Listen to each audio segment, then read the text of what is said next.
and welcome. Thank you all for coming out tonight. And my name is Liza Bevams. I'm a writer and a multimedia storyteller, and I'm very excited to be with you all, these prolific creators behind Anguish Gardens. So we're here to my right, we have R. Alan Brooks. Alan is the writer-creator of The Burning Metronome graphic novel, as well as the Colorado Sun's weekly comic, What Did I Miss? He teaches graphic novel writing for Regis University MFA program and Lighthouse Writers Workshop. He also hosts the popular Motherfucker in a Cape comics podcast and has written books for Pop Culture Classroom, Zen Scope Entertainment, and more. We're here also with Dailen Ogden. Dailen Ogden is a freelance comic artist and illustrator based in Northern Colorado. She graduated in 2015 from Rocky Mountain College of Art and Design with her BFA in illustration, and now spends her days making comic books and touring conventions across the United States. Her passions lie in character costume design, as well as world building and storytelling. And she is deeply inspired by history, magic, textiles, and folklore.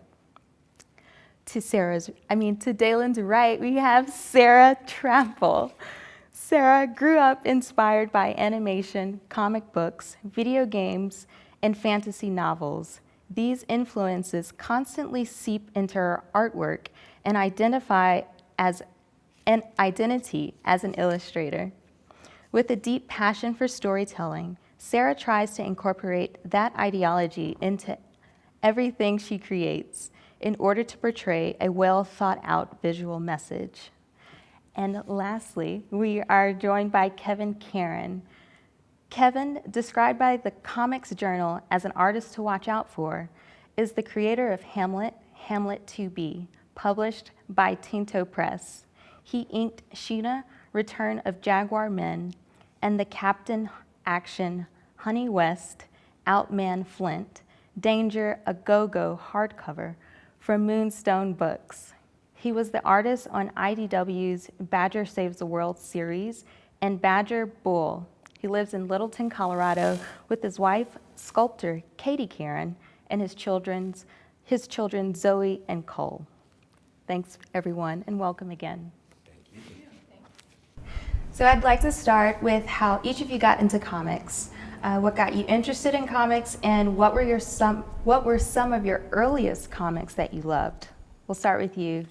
I've been reading comics all my life. I think I first started drawing them like at a very young age, 5 or 6 even. I had an older brother who also drew, and so that just seemed like the coolest thing to me. And then I think I started pursuing a career in comics right about when I realized who all those names were on that first page. Like, oh, there are people that make these.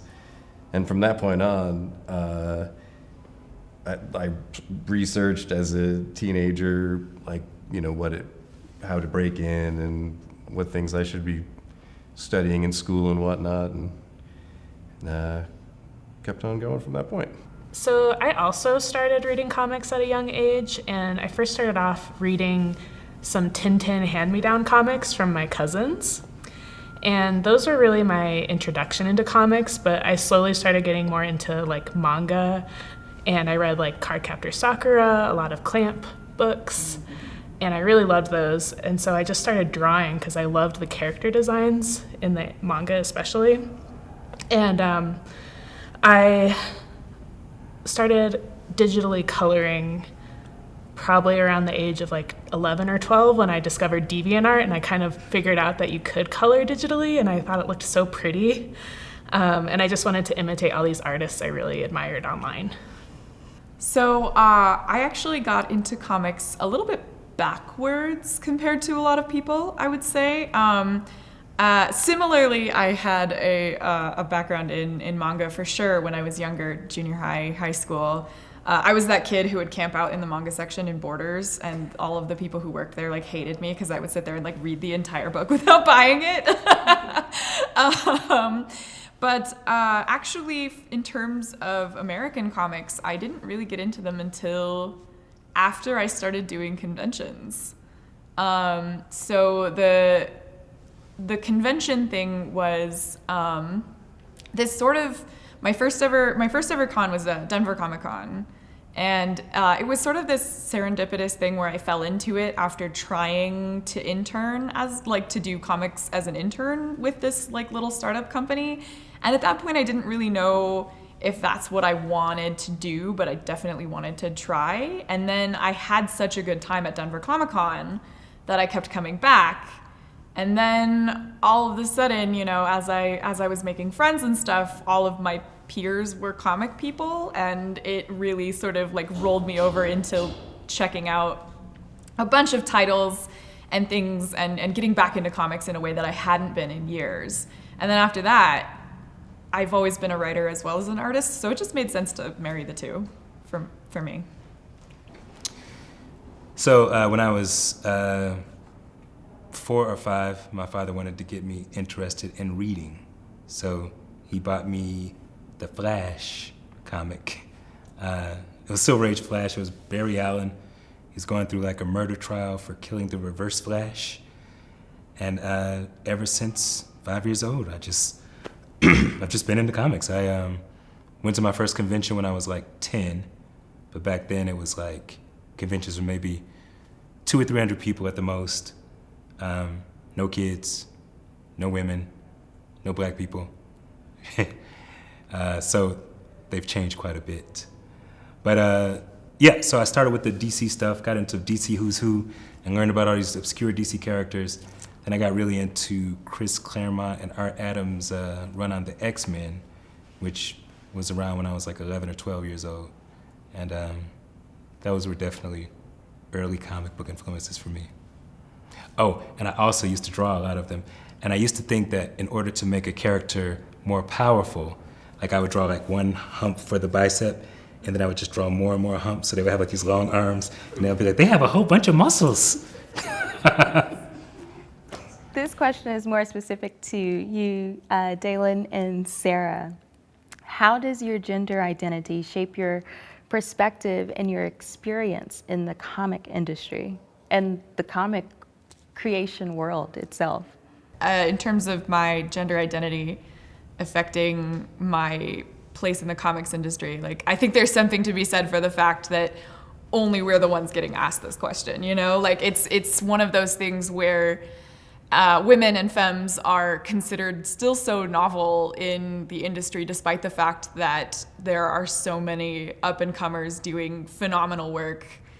That said, I mean, in my own personal experience, I find that I can sometimes have a hard time getting people to take me seriously, which is annoying.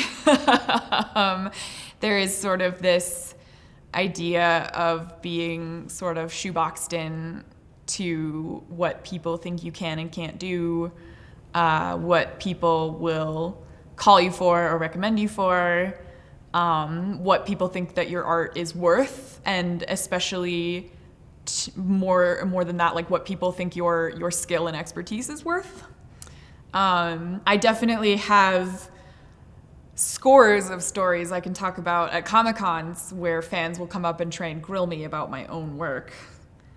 I won't get into that, but let's just say that it makes me mad. So I think for me as a woman I'm mainly a graphic designer, but I also am a comic colorist, so I've kind of seen different sides of the industry, and I think, at least in graphic design, it's maybe, like, there are plenty of women in the field, and it's maybe not as common to be kind of questioned about what you're doing.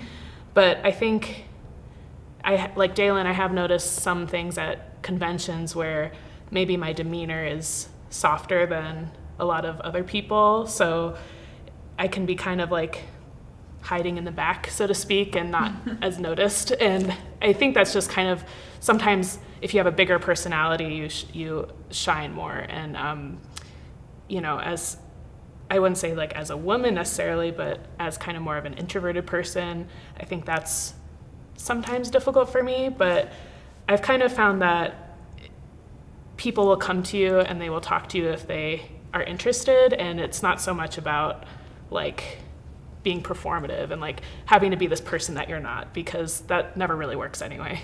So I guess that's my perspective on it. I've definitely had some negative experiences as well, but for the most part, I feel like it's been relatively welcoming, especially like the last couple of years. And I've just had some really great experiences with fellow artists, both men, women, non-binary, everyone.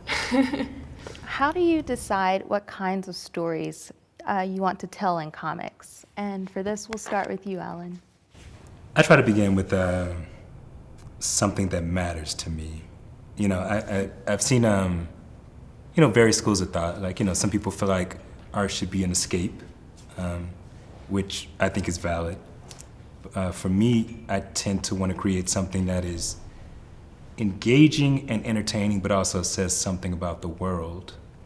Because the art that I love the most has made me think of the world in some different way. So, you know, sometimes it begins with like a personality that I want to convey. Sometimes it begins with a world that I want to explore, but then it always somehow ends up connecting to something that is socially relevant to me. So for me, this is sort of a hard experience to describe because it's one of those instances of like, you don't know how to say it, but you know it when you see it kind of thing. When I choose what comics that I want to contribute to, or what illustrations I want to do, or what, you know, stories I want to tell in general, it's often a matter of me kind of following my bliss, which is to say that like, even that's not necessarily exactly the right descriptor. My bliss can be really heart-wrenching or thought-provoking or difficult, but it has to be something that when I think about it, I get that kind of pulse pounding, that it's this creative rush that I'm constantly kind of seeking. And I'm constantly looking to make stories that I can kind of, you know, infect other people with that rush as well, that feeling of like an engagement with a story that feels like it's on a deep emotional level, whatever, you know, emotion that is. So for me, when I'm helping out with a comics project, usually I'm not the writer or the illustrator. I'm most of the time the colorist. So for me, the project has to be naturally interesting, or like something that I could engage with and enjoy on my own, even if I wasn't a part of it. So for me, that's the most important part. And I guess for my personal work, I really just am looking for personal expression, because to me that is how I feel most myself, is when I'm creating artwork, and it's really how I feel like I can express myself the best to the world, because I don't know, it's just difficult to kind of feel understood sometimes. And I think being creative and making art is one of the few ways where I've really felt like people have understood me or like gotten what I'm about. So for me, that also is part of being a part of a project. Like I want to feel that as well when I'm part of a project. So I've definitely worked primarily on projects that other writers have already begun, and then it's a matter of looking at the script and trying to, usually my stage, either whether it's the layouts or doing the whole finished art, it's all about taking that story on the page and thinking how can I shoot it, so to speak. You know, how can I, what choices can I make differently here that will suit this particular story? From my own writing, at least for the last few years, I've worked on projects that were 24-hour comic projects, so they're all very improvisational, and usually I come to it.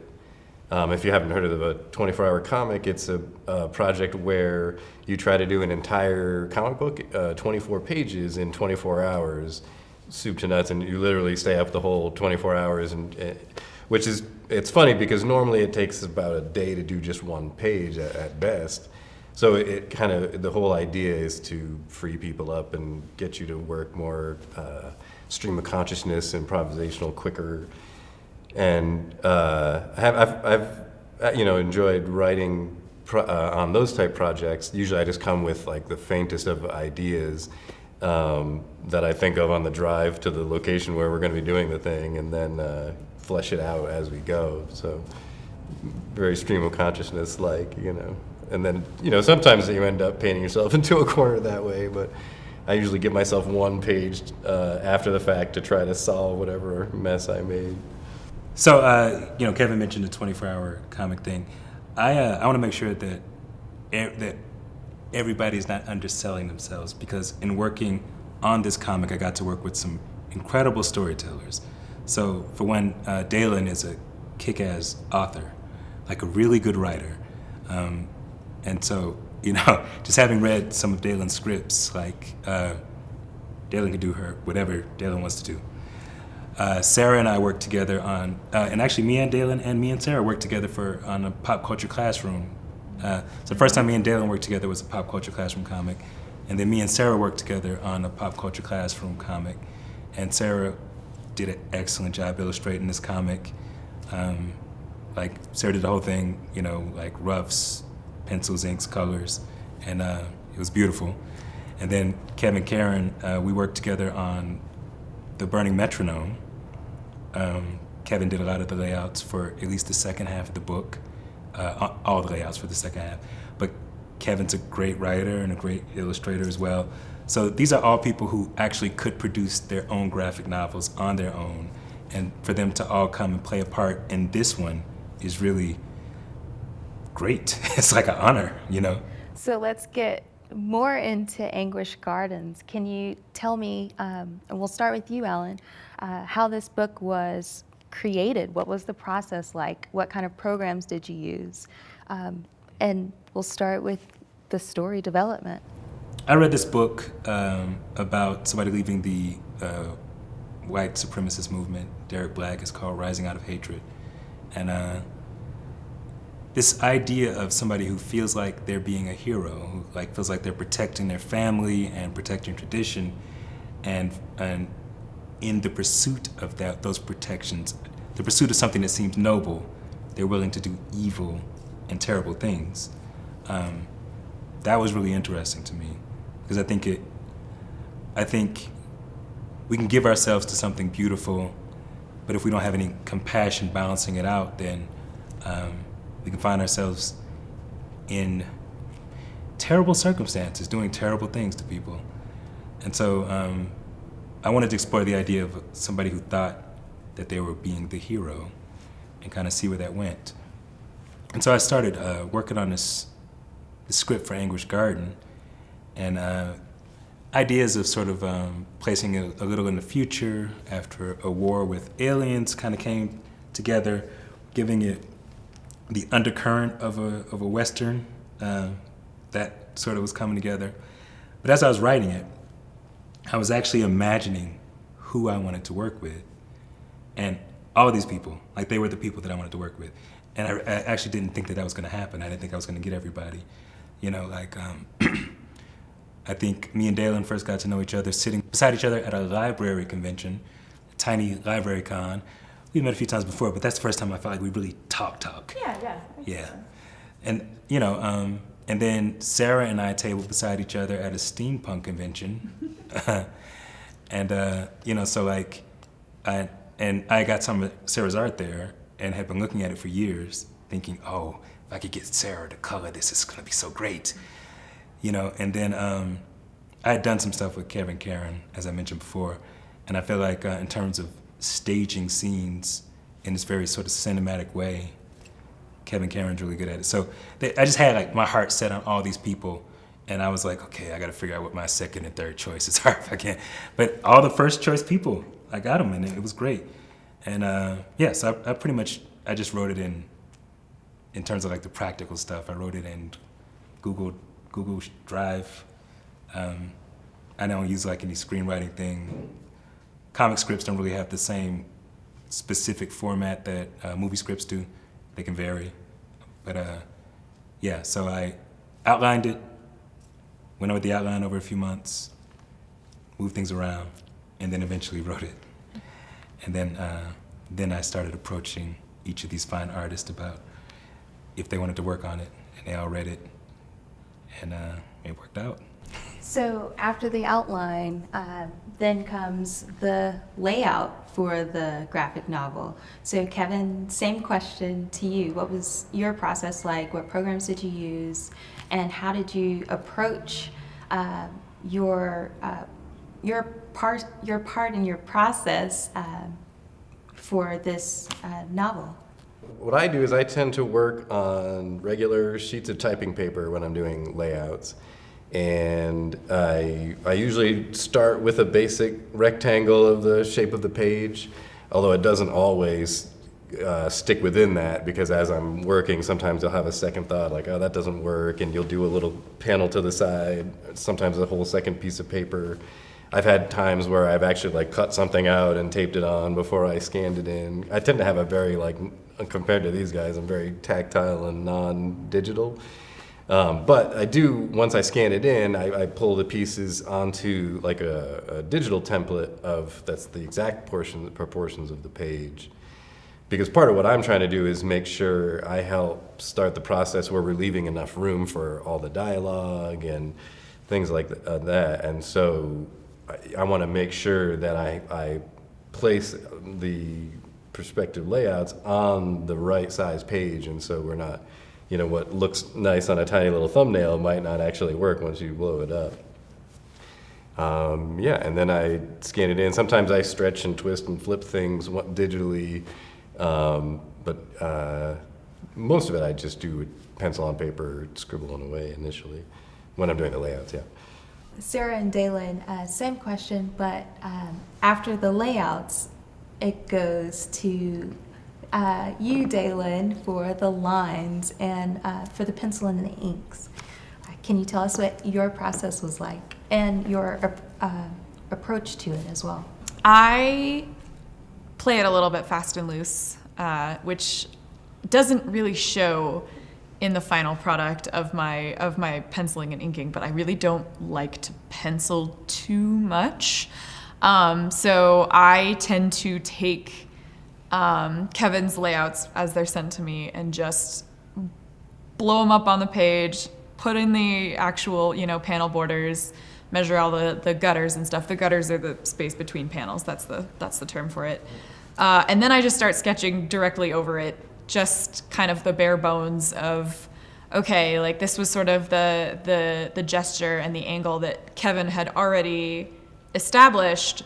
So how can I, take that and play it up or twist it or, do whatever to bring my own voice to the script as well. I work digitally. This entire book was done in Procreate for the iPad and Clip Studio Paint. So the entire thing was drawn on my iPad with my Apple Pencil. And I am a dirty, rotten program jumper, so I'm constantly switching back and forth in between the two, programs, because each one sort of has different things that I'm looking for. I especially love Procreate because it has really, really powerful brush engines for like natural media look. So a lot of what you see in this book that looks like dry brush, like traditional ink, is in fact digital. But in my work, both in comics and just in my illustrations as a whole, I really, really like to blur that line and to add in that interest, that texture, that sort of accidental quality of mark making that makes something feel a little bit more organic and alive. Not to dump on people who paint really smoothly or ink really smoothly, but that's just not what I go for. For me, when I'm about to color a page, I first have to think about flatting it. And flatting is when you put all the base colors down before you shade everything. And some people hire someone to do this stage because it's extremely difficult and quite honestly boring. And I kind of did a half and half with that. So when I was really like overwhelmed and busy, I would hire a flatter to help me a little bit. But I actually was able, through the process of creating this book, I was able to find a much faster way for me to personally flat. So like Dailen, I actually was using Clip Studio Paint to do my flats because it's very easy to do that in that program. It's awesome. You can, there's like a setting where it'll fill in any gaps that are in the paint bucket tool for you. automatically, and that just makes things so much faster. I was originally doing it in Photoshop, and you can't really do that in Photoshop. So I actually went through quite a growth in a way with my process just to make things more efficient while helping out with Anguish Garden.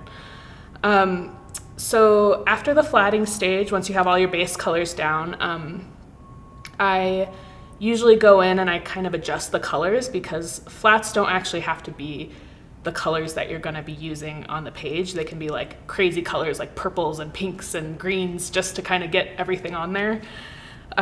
So I'll adjust the colors to be more native colors, and then I'll work on lighting. So I'll do some effects on top of the colors, or I'll kind of imagine what shading I want or what lighting, and I'll mess around with that until I'm happy with the base colors, and then I'll go in and I'll shade everything.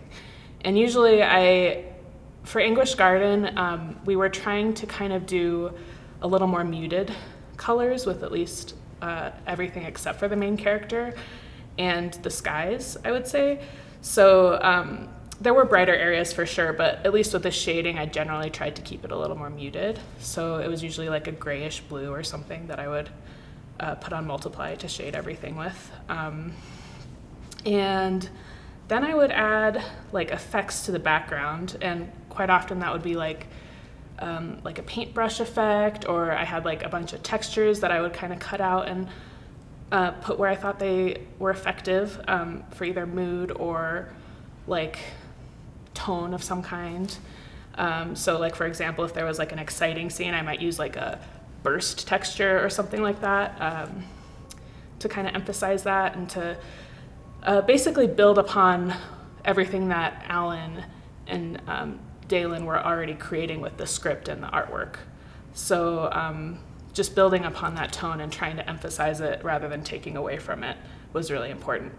And that's kind of the challenge, but it's also the fun part of coloring, honestly. So I really enjoyed it. I hadn't worked on a long book like this in a while. I think this is the first long book I've worked on in a couple years, but it was really fun, and I quite enjoyed it. And it was a challenge, but it was a good challenge. Can you tell us about the last steps to the production of making Anguish Garden, and what your favorite moment in the graphic novel is? When the final art is done, I'm doing the lettering, which is placing the word bubbles and letters onto the page. And there's an art to that too, because you want to support what all the artists have done in terms of how the eye is being led around the page. And sometimes it works well, sometimes it doesn't, it just depends. But so I do that, and then I'm laying it out in InDesign to create a printable file to send to a printer, and that's how we end up with the final book. So in terms of favorite moment, I think there's sort of a big intro moment for character Mumford, who is the apparent antagonist to the main character Zola, and the way that Mumford's introduced. When I wrote it, I high-fived myself, but then when I saw how all the artists executed it, I was like, yeah! So, yeah, that ends up being one of my favorite moments.